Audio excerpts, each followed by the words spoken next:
कहते हैं ना, जो दूसरों के लिए गड्ढा खोदता है एक दिन खुद उसी में गिर जाता है। ऐसा ही कुछ होने जा रहा है सीरियल बड़े घर की छोटी बहू के आने वाले एपिसोड में, जहां पोल्टू दादा की चालें खुद उसी पर भारी पड़ने वाली हैं।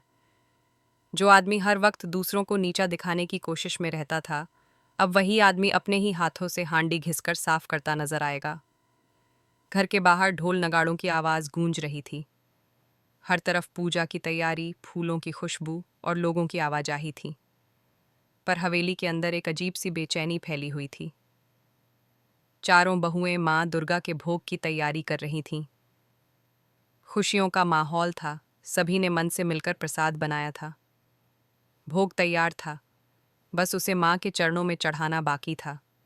लेकिन तभी अचानक एक चीख गूंजी, हांडी कहाँ गई? सभी रुक गए, सबके चेहरों पर हैरानी थी। वो हांडी जिसमें माँ का भोग रखा गया था, वो गायब थी। पूरा घर एक पल में सन्न रह गया। दुर्गा देवी ने चारों ओर देखा, लेकिन हांडी का कहीं नामो निशान नहीं। किसी को समझ नहीं आया कि इतनी पवित्र वस्तु आखिर कहाँ चली गई। पर दोस्तों, इस सब के पीछे था पोल्टू दादा। हाँ, वही पोल्टू जो हर समय दूसरों को नीचा दिखाने में मजा लेता था। उसने अपने चेले के साथ मिलकर माँ दुर्गा के भोग को ही चुरा लिया था। पोल्टू के चेहरे पर चालाक मुस्कान थी। वह मन ही मन बोला, अब देखता हूँ कैसे बचती हैं यह चारों बहुएं और दुर्गा देवी। जब भोग ही नहीं चढ़ेगा तो मोहल्ले वाले क्या कहेंगे? सबके सामने इनकी इज्जत मिट्टी में मिल जाएगी। लेकिन कहते हैं ना, जिसके साथ माँ दुर्गा हों उसका कोई बाल भी बांका नहीं कर सकता। दुर्गा देवी ने बिना देर किए खुद अपने हाथों से नया भोग बनाना शुरू किया। पूरा घर उनके चारों ओर इकट्ठा था। उनकी आंखों में विश्वास था, हाथों में गति और दिल में भक्ति। जब भोग बनकर तैयार हुआ और माँ के चरणों में चढ़ाया गया, तो हवा में फिर से वही खुशबू फैल गई। मोहल्ले की औरतें बोलीं, वाह, दुर्गा देवी के हाथों का स्वाद तो महाराज के भोग से भी बढ़िया है। यह सुनकर पोल्टू का चेहरा उतर गया। उसकी सारी चालें, उसकी साजिशें सब बेकार हो चुकी थीं। जहां वह दूसरों को जलील करने निकला था, वहीं अब खुद के लिए शर्मिंदगी का ढेर खड़ा कर चुका था। इसी बीच अहाना आगे बढ़ी। उसकी आवाज़ शांत थी, लेकिन शब्दों में दृढ़ता थी। वो बोली, किसी ने जानबूझकर ऐसा किया है ताकि हम सबकी इज्जत मिट्टी में मिल जाए। लेकिन सच चाहे जितना भी छिपा लिया जाए, एक न एक दिन सामने आ ही जाता है।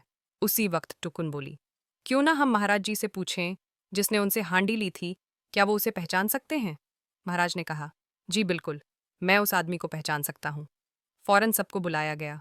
पूरा घर दरबार की तरह सजा हुआ था। सभी लोग एक पंक्ति में खड़े थे। महाराज ने एक एक चेहरे को गौर से देखा। उनकी आंखें जैसे हर चेहरा पढ़ रही थीं। कुछ पल की खामोशी के बाद उन्होंने सिर हिलाया और बोले, इनमें से कोई नहीं था। सबने राहत की सांस ली। पर तभी पीछे से आवाज आई, टिक टिक टिक, और दरवाजे से अंदर आया पोल्टू दादा। जैसे ही महाराज की नजर उस पर पड़ी, वो उचक कर बोले, अरे यही है वो आदमी, यही मुझसे झूठ बोलकर हांडी ले गया था। कहा था कि वो इस घर का सदस्य है। पूरा घर सन्न रह गया। पोल्टू के चेहरे का रंग उड़ गया। उसकी चाल, उसका झूठ सबके सामने नंगा हो चुका था। अहाना ने हल्की मुस्कान के साथ कहा, पोल्टू दादा, आप दूसरों को जलील करने निकले थे, अब खुद सबके सामने जलील होकर रह गए। मोहल्ले वाले फुसफुसाने लगे, शर्म आनी चाहिए, माँ के भोग तक को नहीं छोड़ा। पोल्टू झुका हुआ था, लेकिन अहाना ने बात वहीं खत्म नहीं की। वो आगे बढ़ी और बोली, आपको अपनी गलती की सजा खुद भुगतनी होगी। जिस हांडी को आपने चुराया था, उसे अब अपने ही हाथों से घिस घिस कर साफ करेंगे और फिर उसे महाराज जी को लौटाएंगे। पोल्टू के चेहरे पर सदमे के भाव थे। वो हकलाते हुए बोला, मैं हांडी साफ करूं? दुर्गा देवी ने सख्त स्वर में कहा, हाँ, यही तेरी सजा है। जिस हाथों से तूने पाप किया, उन्हीं हाथों से उसे शुद्ध करेगा।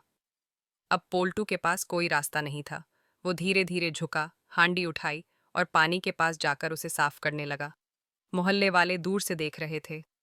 जिस आदमी ने कभी दूसरों की बेइज्जती करने की कसम खाई थी, वो आज खुद सबके सामने झुका हुआ था। हांडी पर जमी काल मिट रही थी और साथ ही पोल्टू का अहंकार भी धुलता जा रहा था। अहाना वहीं खड़ी थी, शांत लेकिन दृढ़। दुर्गा देवी उसके पास आईं, कंधे पर हाथ रखा और बोलीं, बेटी, आज तूने इस घर की इज्जत बचाई है, तेरी सच्चाई हर औरत के लिए मिसाल बनेगी। मोहल्ले की गलियों में आज कुछ अलग ही सरगर्मी थी। हर तरफ कानाफूसी थी, हर चेहरे पर सवाल लिखा था। और इन सब के बीच छोटी बहू अहाना के साथ खड़े थे, शोकटू दादा। जी हाँ दोस्तों, वही शोकटू दादा जिन्हें अक्सर लोग हल्के में लेते थे, मजाक उड़ाते थे। पर आज वही शख्स अपनी समझदारी और हिम्मत से पूरे घर की सोच बदलने वाला था। कहानी शुरू होती है उस सन्नाटे भरे घर से, जहां हर कोने में तनाव पसरा हुआ था। हवेली की दीवारें जैसे गवाह थीं उस दर्द की जो अहाना के दिल में चल रहा था। घर के सभी लोग मौजूद थे, लेकिन कोई भी उसकी आंखों में नहीं देख पा रहा था। हर किसी के मन में वही सवाल, क्या वाकई अहाना ने ऐसा किया? दुर्गा देवी, जो अब तक अहाना पर आंख बंद करके भरोसा करती थीं, उनका यकीन भी अब डगमगाने लगा था। अर्जुन का चेहरा गुस्से से तमतमा रहा था। उसकी नज़रें अहाना पर थीं, लेकिन उसकी आंखों में प्यार की जगह इल्ज़ामों की आग थी। दूसरी तरफ अहाना, चुप, पर टूटी नहीं। उसकी खामोशी जैसे किसी तूफान का इंतजार कर रही थी। इसी बीच दरवाजे से अंदर आता है शोकटू दादा। सारे लोग उसे देखकर थोड़ा हैरान होते हैं, क्योंकि उन्हें लगता है कि वो सिर्फ हंसी मजाक के लिए ही बना है। लेकिन आज उसका चेहरा कुछ और ही कहानी कह रहा था। वो गंभीर आवाज़ में बोलता है, मैं अहाना को बचपन से जानता हूँ। वो कभी ऐसा नहीं कर सकती। ये कुछ और ही खेल है, और अब मुझे इसका सच पता लगाना ही होगा। सबके सामने उसने बड़ी बहुओं को बुलाया और पूछा, जब अहाना की तबीयत बिगड़ी थी, तब वो तुम्हारे साथ थी ना? दोनों बहुओं ने सिर हिलाकर कहा, हाँ दादा, हम सब साथ थे, लेकिन हमने तो बस श्यामल दादा के हाथ का शरबत पिया था। बस यहीं से शोकटू दादा के मन में एक चिंगारी जल उठी। वो बुदबुदाया, मतलब शरबत श्यामल ने बनाया था? कहीं वही तो कुछ मिला नहीं रहा था? बिना देर किए शोकटू दादा सीधे निकल पड़े मोहल्ले के सीसीटीवी ऑपरेटर के पास। रात गहराने लगी थी, पर उनके कदमों में रुकावट नहीं थी। दिल में बस एक ही बात, सच्चाई सामने लानी है। ऑपरेटर ने फुटेज चलाई, स्क्रीन पर धीरे धीरे तस्वीरें चलने लगीं, और फिर वो पल आया जिसने सब बदल दिया। वीडियो में साफ साफ दिख रहा था कि श्यामल शरबत के गिलास में नशे की दवा मिला रहा है, वही गिलास जो बाद में अहाना को दिया गया था। शोकटू दादा की आंखों में चमक थी, जैसे अंधेरे में किसी ने दिया जला दिया हो। उन्होंने तुरंत वीडियो को रिकॉर्ड किया, मोबाइल में सेव किया और सीधा निकल पड़े हवेली की ओर। हवेली में सब लोग इकट्ठा थे, दुर्गा देवी, अर्जुन, बड़ी बहुएं और बाकी परिजन। कमरे में हल्की रोशनी थी, पर माहौल भारी था। शोकटू दादा ने आगे बढ़कर कहा, अब सब कुछ साफ दिखेगा, बस यह वीडियो देख लीजिए। जैसे ही फुटेज चली, कमरा एकदम खामोश हो गया। हर कोई सांस रोके स्क्रीन को देख रहा था। श्यामल की करतूत सबके सामने थी। दुर्गा देवी के चेहरे पर अविश्वास और गुस्से का संगम था।